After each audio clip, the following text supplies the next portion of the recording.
मुख्यमंत्री नायब सिंह सैनी ने कहा, मुस्लिम समाज के हित में बनाया गया है वक्फ संशोधन कानून। कांग्रेस पर लगाया निम्न स्तर की राजनीति करने का आरोप। ऊर्जा मंत्री अनिल विज ने प्रदेश की बिजली कंपनियों को जून तक डिफॉल्टर बकाया राशि वसूलने के दिए निर्देश। बिजली चोरी की सही रिपोर्टिंग के लिए निरीक्षण टीमों को दे बॉडी कैमरा।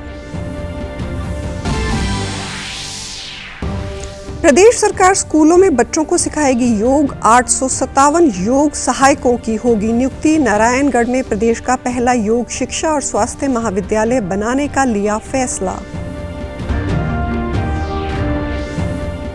और सिखों के 9वें गुरु तेग बहादुर जी का आज मनाया जा रहा है प्रकाश पर्व। मुख्यमंत्री ने गुरुद्वारा साहिब में माथा टेक कर की जनता की खुशहाली के लिए अरदास। नमस्कार, मैं हूं शैली तनेजा। अब समाचार विस्तार से। मुख्यमंत्री नायब सैनी ने आज रोहतक जिले के किलोई गांव में शिव कुमार मेमोरियल बास्केटबॉल प्रतियोगिता के उद्घाटन समारोह में बतौर मुख्य अतिथि शिरकत की।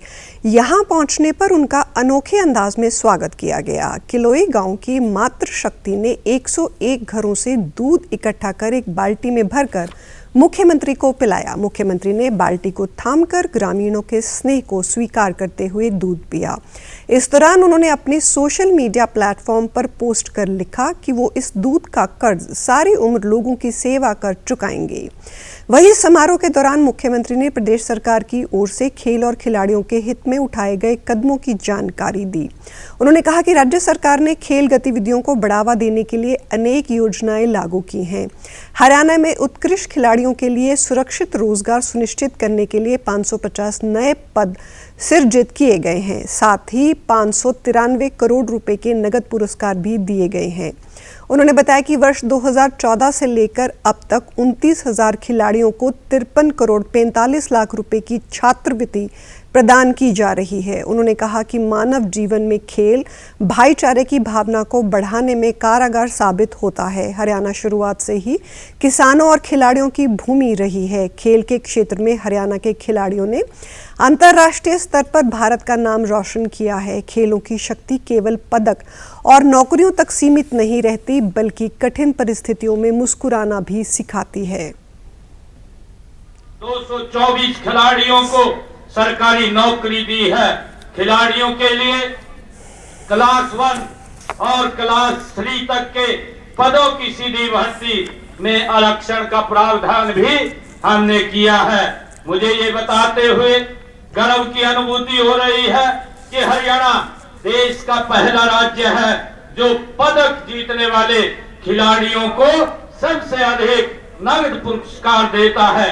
हमने अब तक हरियाणा में खिलाड़ियों को 593 करोड़ रुपए के नगद पुरस्कार देने का कार्य किया है। इसके अतिरिक्त उत्कृष्ट प्रदर्शन करने वाले 298 खिलाड़ियों को मानदेय भी दिया जा रहा है। राज्य, राष्ट्रीय और अंतर्राष्ट्रीय खेल प्रतियोगिताओं में भाग लेने वाले तथा पदक जीतने वाले छात्रों को छात्रवृत्ति प्रदान की जा रही है। इस मौके पर प्रेस वार्ता में मुख्यमंत्री नायब सैनी ने वक्फ संशोधन कानून पर भी प्रतिक्रिया दी। उन्होंने इस कानून को मुस्लिमों के हित में बताया और कांग्रेस पर घटिया स्तर की राजनीति करने का आरोप लगाया। उन्होंने कहा कि वर्ष 2013-14 में कांग्रेस पार्टी वोट बैंक की राजनीति के चलते संसद में ये बिल लेकर आई थी। हड़बड़ाहट के अंदर उन्होंने 2013-14 में ये लोकसभा में बिल लेकर के आए। इसके कई नेगेटिव और मुस्लिम समाज को भी इसका नुकसान था, परंतु अब उसको दुरुस्त किया है। मुस्लिम समाज को भी लाभ है, परंतु जो घटिया राजनीति करते थे, जो हड़बड़ाहट के अंदर एक वोट बैंक को ध्यान में रख करके बिल लेकर के आए थे, उन लोगों को थोड़ी तकलीफ है। दाऊदी बोहरा समुदाय के एक प्रतिनिधि मंडल ने कल प्रधानमंत्री नरेंद्र मोदी से नई दिल्ली स्थित प्रधानमंत्री आवास में मुलाकात की। प्रतिनिधि मंडल ने वक्फ कानून में हाल ही में किए गए बदलावों के लिए प्रधानमंत्री का आभार जताया। समाज के लोगों ने कहा कि ये बदलाव उनकी लंबे समय से की जा रही मांगों में शामिल थे और इसके लिए उनका सरकार पर भरोसा और मजबूत हुआ है। उन्होंने कहा कि ये अधिनियम न केवल माइनॉरिटी के लिए बल्कि अल्पसंख्यकों के भीतर अल्पसंख्यकों के लाभ के लिए लाए गए हैं। प्रतिनिधि मंडल ने प्रधानमंत्री की सबका साथ, सबका विकास और सबका विश्वास की नीति पर भरोसा जताया और कहा कि ये फैसला सभी समुदायों की तरक्की को ध्यान में रखकर लिया गया है। उन्होंने वक्फ के दावों के चलते पेश आ रही चुनौती के बारे में बताया। प्रतिनिधि मंडल ने देश में हो रहे सकारात्मक बदलावों की भी तारीफ की। प्रधानमंत्री मोदी ने वक्फ संशोधन बिल को लाने के लिए दाऊदी बोहरा समाज के योगदान को याद किया और कहा कि सरकार हर समुदाय के विकास के लिए प्रतिबद्ध है। प्रधानमंत्री ने इस कानून को लाने के लिए की गई वर्षों की मेहनत के बारे में बताया। वक्फ के चलते लोगों को हो रही परेशानियां इस संशोधन की प्रेरणा बनी। राउंड में जब मेरे पास रिपोर्टिंग आया, जब मैं यहाँ 19 में जीत करके आया, तब मेरे पास आया 1700 से ज़्यादा मुस्लिम समाज की शिकायतें थी कि भाई हमें न्याय दो, वक़्फ़ वालों ने हमारे साथ ये किया है। उसमें ज़्यादातर बहनें बेटियां थी। तब जाकर के मैंने कहा भाई रियलिटी क्या है, खोजो। तो ये रातों रात नहीं आया है जी, लगातार 5 साल तक हर बारीक चीज़ को कोशिश की। समय हमारा काम है ऐसे लोगों के हाथ में अधिकार देना, ऐसे लोगों के हाथ में व्यवस्था देना। तो इसके लिए हम इतनी बड़ी लड़ाई लड़ रहे हैं।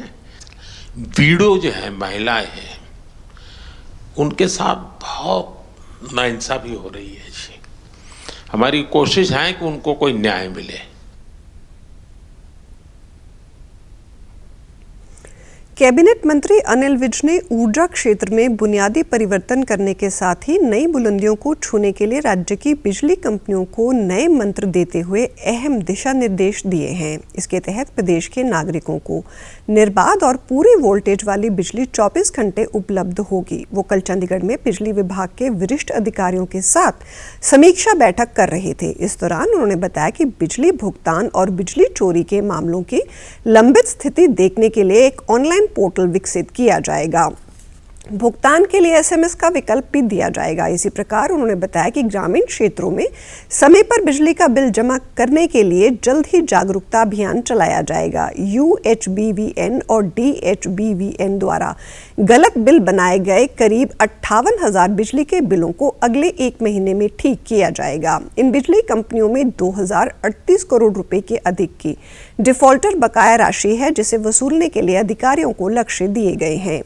इसके तहत UHBVN द्वारा अप्रैल से लेकर जून तक 538 करोड़ रुपए की डिफॉल्टर राशि को वसूला जाएगा। इसी प्रकार DHBVN भी अप्रैल से लेकर जून तक 15 करोड़ रुपए की डिफॉल्टर राशि वसूल करेगी। इसके अलावा उन्होंने अधिकारियों को सरकारी कनेक्शन की डिफॉल्टर राशि की वसूली के लिए भी विभागों से संपर्क कर त्वरित कार्रवाई करने हेतु डुप्लीकेट इन्फ्लेटेड बिलों की पहचान कर तत्काल सुधार करने को कहा।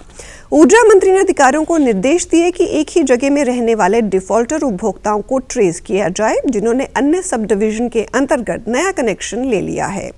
प्रत्येक घरेलू उपभोक्ता का आधार बिजली कनेक्शन से लिंक किया जाना सुनिश्चित किया जाए। इसके अलावा PDCO उपभोक्ताओं की फील्ड ऑफिस द्वारा नियमित जांच करने के लिए भी निर्देश दिए गए, ताकि बिजली चोरी कर अनाधिकृत रूप से उपयोग न हो। बड़ी संख्या में चोरी के मामलों के जांच के अधीन होने पर ऊर्जा मंत्री ने भारी राजस्व वाली चोरी के मामलों में चार्जशीट दायर कर न्यायालय में प्रस्तुत करने को कहा। उन्होंने मासिक चोरी रिपोर्ट को उपभोक्ता और गैर उपभोक्ता वर्ग में 1 महीने के भीतर वर्गीकृत करने के निर्देश दिए और निरीक्षण टीमों को बॉडी कैमरा उपलब्ध करने को कहा, ताकि चोरी की सही रिपोर्टिंग हो सके। जिन चोरी मामलों में वीडियो उपलब्ध नहीं है, उनमें उपलब्ध दस्तावेजों के आधार पर न्यायालय में चार्जशीट दायर की जाए। करनाल के विधायक जगमोहन आनंद सहित अन्य गणमान्यों ने बुधवार को हरियाणा में नशे के खिलाफ चल रही साइक्लोथॉन यात्रा को यमुनानगर के लिए हरी झंडी दिखाकर रवाना किया। इस मौके पर एसआई डॉक्टर अशोक ने ड्रग फ्री हरियाणा की शपथ दिलाई। इस दौरान विधायक जगमोहन आनंद ने कहा कि समाज में नशे की बुराई को खत्म करने के लिए सामूहिक प्रयास करने होंगे। नशाखोरी को खत्म करने और लोगों को जागरूक करने के लिए अब मुख्यमंत्री नायब सैनी भी कठोर प्रयास कर रहे हैं। समाज से नशे की बुराई को खत्म करने की समय की मांग है। सामूहिक जिम्मेदारी के साथ नशे के खिलाफ लड़ना होगा। भी उस यात्रा के अंदर थे जिन्होंने ड्रग्स को बड़ी मुश्किल से छोड़ा और अपने परिवार को मुख्य धारा के साथ उन्होंने जोड़ा।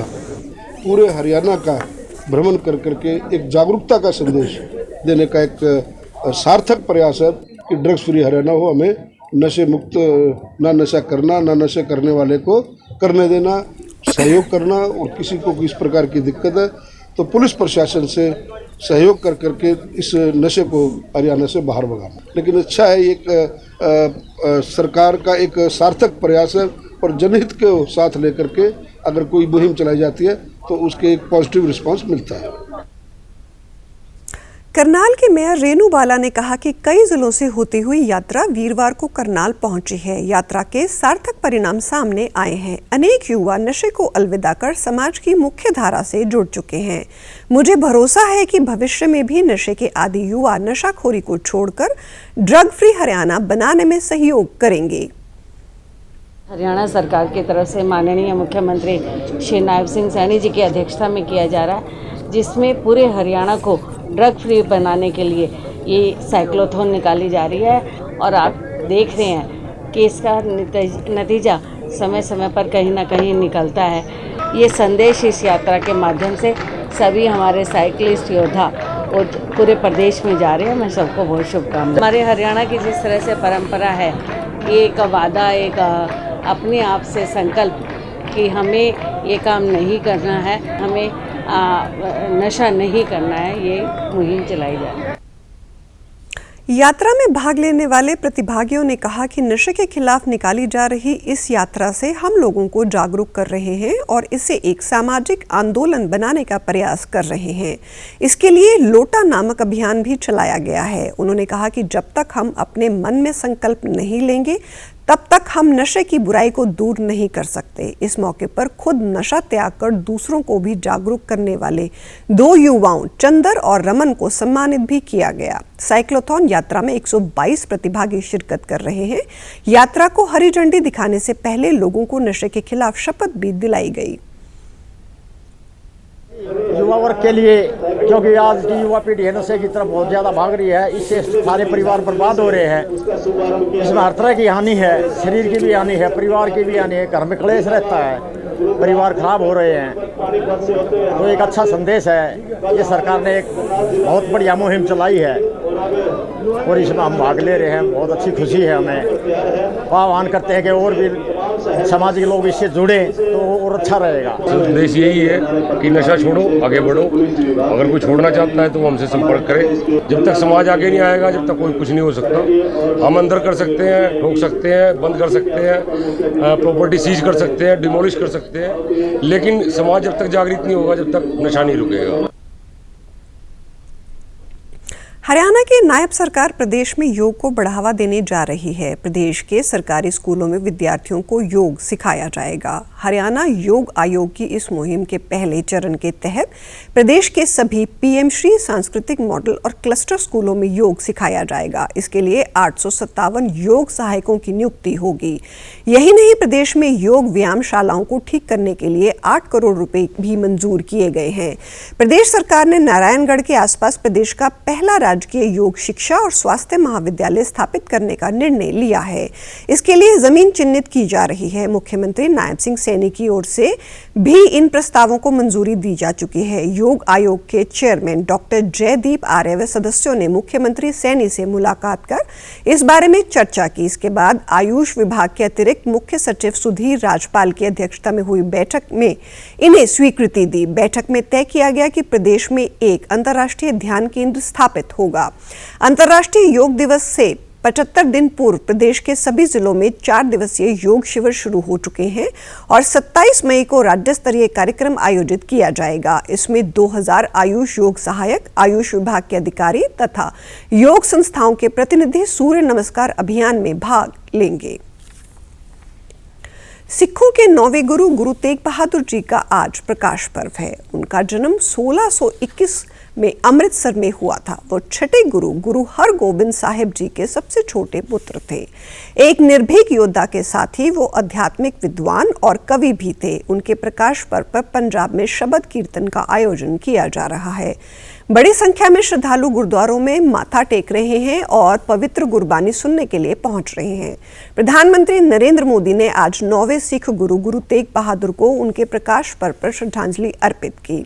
एक सोशल मीडिया पोस्ट में उन्होंने गुरु तेग बहादुर को देश के सबसे महान आध्यात्मिक पथ प्रदर्शकों में से एक बताया। प्रधानमंत्री ने कहा कि गुरु तेग बहादुर का जीवन साहस और करुणामय सेवा का प्रतीक है।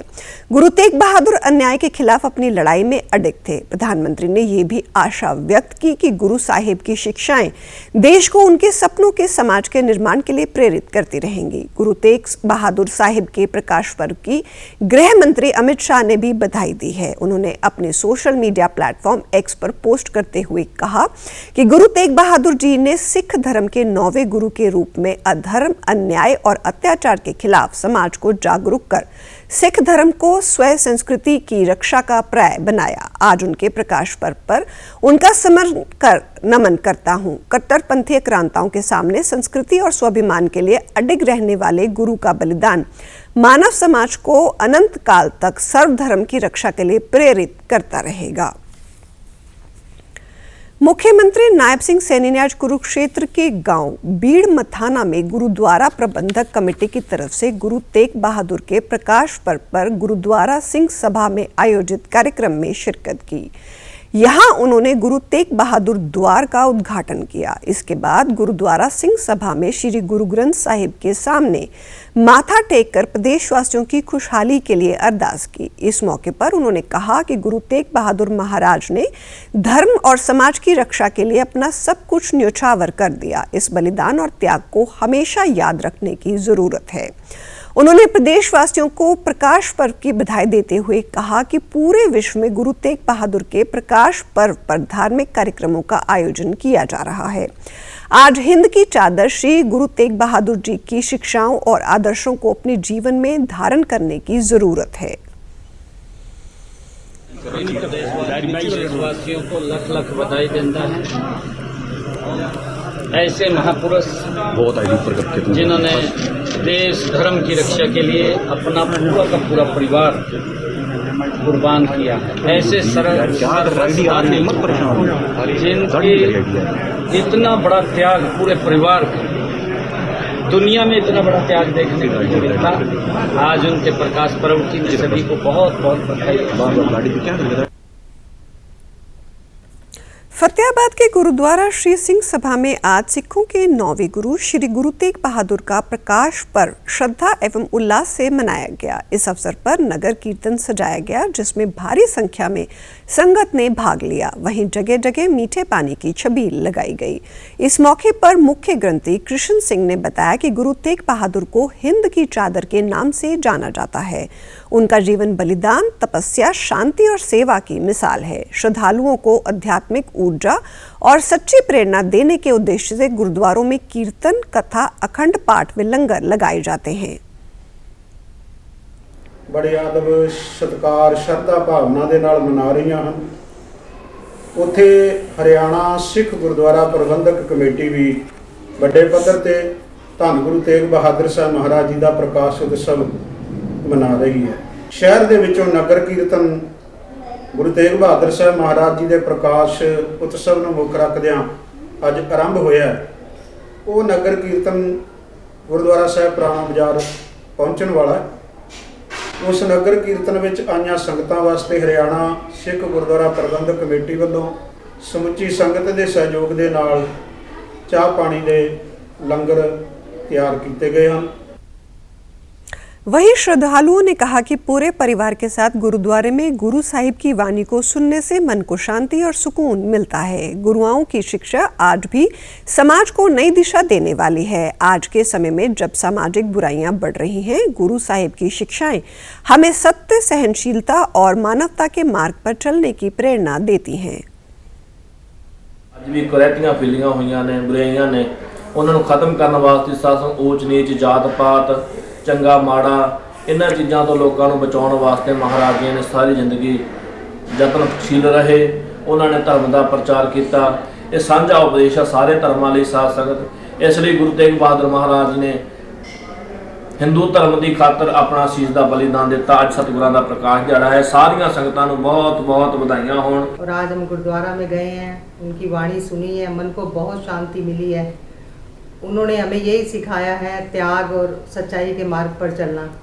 जीवन में कैसी भी कठिनाइयाँ आए लेकिन हमें अपना धैर्य कभी नहीं छोड़ना चाहिए और उनकी कुर्बानियों से हमें ये शिक्षा लेनी चाहिए कि हमें भी हमेशा सत्य के मार्ग को ही अपनाकर चलना चाहिए। खेल और युवा मामले मंत्री गौरव गौतम ने पंचकूला के ताऊ देवीलाल स्टेडियम में 48वीं ऑल इंडिया शहीद भगत सिंह महिला एवं पुरुष ट्रॉफी के अंडर 16 क्रिकेट टूर्नामेंट के समापन व पुरस्कार वितरण समारोह में शिरकत की। उन्होंने कहा कि हरियाणा के खिलाड़ियों ने मेडल जीतकर देश में ही नहीं विश्व में प्रदेश का नाम रोशन किया है। हरियाणा की खेल नीति पूरे देश में नंबर 1 है। इस टूर्नामेंट में कुरुक्षेत्र जिला क्रिकेट संघ ने AMCA कोलकाता को 6 विकेट से हराकर अंडर 16 क्रिकेट टूर्नामेंट अपने नाम किया। इस मौके पर खेल मंत्री ने पूर्व भारतीय क्रिकेटर एवं BCCI क्रिकेट सलाहकार समिति के अध्यक्ष अशोक मल्होत्रा और हरियाणा भाजपा युवा मोर्चा के अध्यक्ष योगेंद्र शर्मा के साथ विजेता टीमों को पुरस्कार प्रदान किए। देश की जो टीम है, भारत की टीम है, ये युवा पहुंचेंगे और देश का नाम पूरी दुनिया में क्रिकेट के क्षेत्र में बहुत नाम रोशन करेंगे। और एक अलग प्रकार का उत्साह हमारी युवा पीढ़ी में था, युवा तरुणाई में था और खेल को इतने ऊर्जा के साथ खेल रहे थे, इतने मेहनत से खेल रहे थे, वो आने वाली पीढ़ी को भी एक संदेश दे रहे थे। खेल ही एक ऐसा क्षेत्र है जो देश और समाज को एकजुट जोड़ सकता है और समाज को आगे ले जा सकता है। समाज में गलत कुरीतियाँ, नशे जैसी कुरीति से भी दूर कर सकता है और स्वस्थ रख सकता है। बहुत अच्छा गेम आज भगत सिंह जी के इस नाम पर जो हुआ है, मैं शुभकामनाएं देता हूँ क्रिकेट फेडरेशन। हरियाणा खेल कल्याण संघ के महासचिव अमरजीत कुमार के अनुसार इस टूर्नामेंट के आयोजन का मुख्य उद्देश्य युवा खिलाड़ियों को तैयार करना और उन्हें अपने कौशल को निखारने व राष्ट्रीय स्तर पर अपनी प्रतिभा दिखाने के लिए प्रेरित करना है।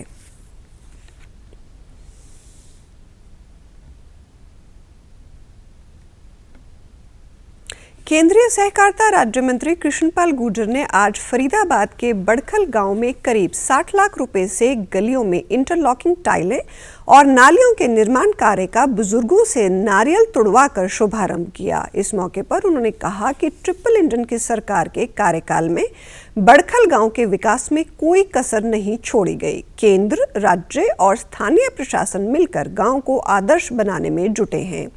प्रधानमंत्री नरेंद्र मोदी के सबका साथ सबका विकास के संकल्प को हम सबको मिलकर साकार करना है।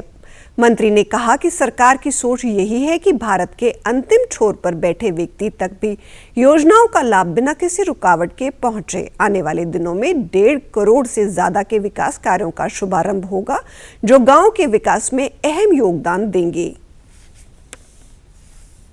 में देने की व्यवस्था है, वो सबको ही तो मिल ही रही है। इसी तरह अगर पहली बार हमारी बहन कोई भी गर्भवती होती है तो उसको 5,000 रुपए खुराक के लिए सबको मिल रहा है। रसोई गैस का कनेक्शन 10 करोड़ महिलाओं को मिला तो वो सबको ही मिला। मतलब मेरा कहने का मतलब है जितनी भी योजनाएं हैं, चाहे 4 करोड़ लोगों को घरों में मकान बना के दिए हों पूरे देश में, तो सबको ही दिए। उन्होंने बड़खल गांव के निवासियों को आश्वस्त किया कि सरकार उनकी समस्याओं को गंभीरता से ले रही है और जो भी मूलभूत परेशानियां हैं जैसे सड़क, जलापूर्ति, स्वच्छता, शिक्षा और स्वास्थ्य, उनका समाधान प्राथमिकता के आधार पर किया जाएगा। उन्होंने अधिकारियों को निर्देश दिए कि वे योजनाओं की समीक्षा कर उनका लाभ समय पर लोगों तक पहुंचाएं। तो अगले हफ्ते हम 1,55,00,000 के और रास्तों का मेयर साहब को साथ लेके, विधायक जी को, पार्षद जी को, अगले हफ्ते ही फिर आपके 1,55,00,000 के कामों का और शुभारंभ करने आए हैं। बड़कल गांव की जितनी गलियां और इनसे पानी के ट्यूबवेल पूछ लो कहां लगने, इनके रास्ते और इनके पीने के पानी दोनों के एस्टीमेट 1 हफ्ते में बना के दे दूं। बड़कल के गांव की कोई गली, बड़कल गांव की कोई गली खराब नहीं रहनी चाहिए। खेल मंत्री गौरव गौतम ने आज अंबाला के वॉर हीरोज मेमोरियल स्टेडियम के gymnastic hall, all weather swimming pool और फुटबॉल स्टेडियम का निरीक्षण किया। इस दौरान खामियां पाए जाने पर उन्होंने अधिकारियों को व्यवस्थाएं दुरुस्त करने के निर्देश भी दिए। खेल मंत्री ने बताया कि सरकार ने लोगों के लिए बहुत अच्छा स्टेडियम बनाया है। यहां आने वाले समय में नेशनल और इंटरनेशनल स्तर के मुकाबले भी करवाए जा सकते हैं। उन्होंने सोनिया गांधी के खिलाफ ईडी द्वारा की जा रही कार्रवाई पर कहा कि कांग्रेस भ्रष्टाचार युक्त है। हरियाणा ही नहीं बल्कि देश के कोने कोने में कांग्रेस का यही हाल है। अब ईडी जो कार्रवाई कर रही है वो उसी भ्रष्टाचार को उजागर कर रही है। कांग्रेस के प्रदर्शन पर उन्होंने कहा कि कांग्रेस का ये सांकेतिक धरना है। उन्हें पता है कि जो उन्होंने पाप किए हैं वो उजागर हो रहे हैं। हमारे अंबाला में किस प्रकार से स्टेडियम चल रहा है, किस प्रकार की सुविधाएं और किस प्रकार की सुविधाओं को बेहतर करने के लिए एक विजिट हमने रखी थी। इसमें कुछ चीज़ें बहुत अच्छी अंबाला ने की हुई है, उसको हम चाहेंगे कि पूरे प्रदेश भर में वो हर जगह हों। केंद्रीय खेल मंत्री डॉक्टर मनसुख मांडविया ने कल नई दिल्ली की राष्ट्रीय डोप परीक्षण प्रयोगशाला में एथलीट पासपोर्ट प्रबंधन इकाई का उद्घाटन किया। इस यूनिट का मकसद खेलों को डोपिंग जैसी अनैतिक गतिविधियों से मुक्त बनाना और एथलीटों की निगरानी करना है ताकि वो स्वच्छ और ईमानदार तरीके से प्रतियोगिता में हिस्सा लें। इसमें एथलीट बायोलॉजिकल पासपोर्ट सिस्टम के जरिए खिलाड़ियों की शारीरिक प्रोफाइल की लंबे समय तक निगरानी की जाएगी। इससे पता चल सकेगा कि कोई खिलाड़ी डोपिंग कर रहा है या नहीं। ये यूनिट विश्व डोपिंग रोधी एजेंसी के नियमों के अनुसार बनाई गई है और ये दुनिया की 17वीं ऐसी यूनिट है। इसके जरिए खिलाड़ियों के खून और स्टीरॉयड स्तर की निगरानी की जाएगी ताकि कोई भी अनैतिक तरीका अपनाने से पहले ही पकड़ा जा सके। केंद्रीय मंत्री ने कहा कि ये डोपिंग के खिलाफ भारत की बड़ी पहल है और ये यूनिट हमारे पड़ोसी देशों की भी मदद करेगी जहां इस तरह की सुविधाएं नहीं हैं। भारत उन देशों के साथ अपने संसाधन और ज्ञान साझा करेगा जिससे पूरे ग्लोबल साउथ क्षेत्र के खेलों की शुद्धता बनी रहे। उन्होंने स्कूलों और विश्वविद्यालयों में डोपिंग के खिलाफ शिक्षा देने की भी जरूरत बताई ताकि युवा शुरू से ही जागरूक रहें। भारत के स्टार भाला फेंक एथलीट व ओलंपियन नीरज चोपड़ा ने इस सीजन की शुरुआत गोल्ड के साथ की है। नीरज इस साल पहली बार ट्रैक पर उतरे और स्वर्ण पदक जीतने में सफल रहे। 2 बार के ओलंपिक पदक विजेता नीरज ने दक्षिण अफ्रीका के पोर्ट चेफस्ट्रूम में एक इन्विटेशनल टूर्नामेंट में गोल्ड अपने नाम किया। नीरज ने 85.52 मीटर थ्रो के साथ शीर्ष स्थान हासिल किया। इस टूर्नामेंट में ये उनका सर्वश्रेष्ठ प्रदर्शन रहा। आज गुड फ्राइडे मनाया जा रहा है। दुनिया भर के चर्चों में विशेष प्रार्थना सभाएं आयोजित की जा रही हैं। ये दिन प्रभु यीशु मसीह के बलिदान को याद करने का दिन है। गुड फ्राइडे मानव समाज को प्रेम, ज्ञान और अहिंसा का संदेश देता है। ये ईस्टर संडे से पहले पड़ने वाले शुक्रवार को मनाया जाता है। मान्यता है कि शुक्रवार को सूली पर चढ़ने के तीसरे दिन यानी रविवार को यीशु मसीह फिर जीवित हो गए, इसलिए 2 दिन बाद ईस्टर संडे मनाया जाएगा। दुनिया के अलग अलग देशों में गुड फ्राइडे विभिन्न तरीकों से मनाया जाता है। सभाओं में यीशु के क्रॉस पर चढ़ने की कहानी पढ़ी जाती है। गुड फ्राइडे पर प्रधानमंत्री नरेंद्र मोदी ने ईसा मसीह के बलिदान को याद करते हुए सोशल मीडिया प्लेटफॉर्म एक्स पर पोस्ट में लिखा है, गुड फ्राइडे के दिन हम ईसा मसीह के बलिदान को याद करते हैं। ये दिन हमें दयालुता, करुणा और हमेशा उदार हृदय रखने की प्रेरणा देता है। शांति और एकजुटता की भावना हमेशा बनी रहे। वेव समिट के अंतर्गत क्रिएट इन इंडिया चैलेंजेस का उद्देश्य देश की सर्वश्रेष्ठ प्रतिभाओं को सामने लाना है। बच्चों के सीखने के अनुभव को बदलने के उद्देश्य से innovate to educate hand held device design talent आयोजित किया जा रहा है, जो मीडिया और एंटरटेनमेंट सेक्टर के 4 प्रमुख स्तंभों पर केंद्रित होगी।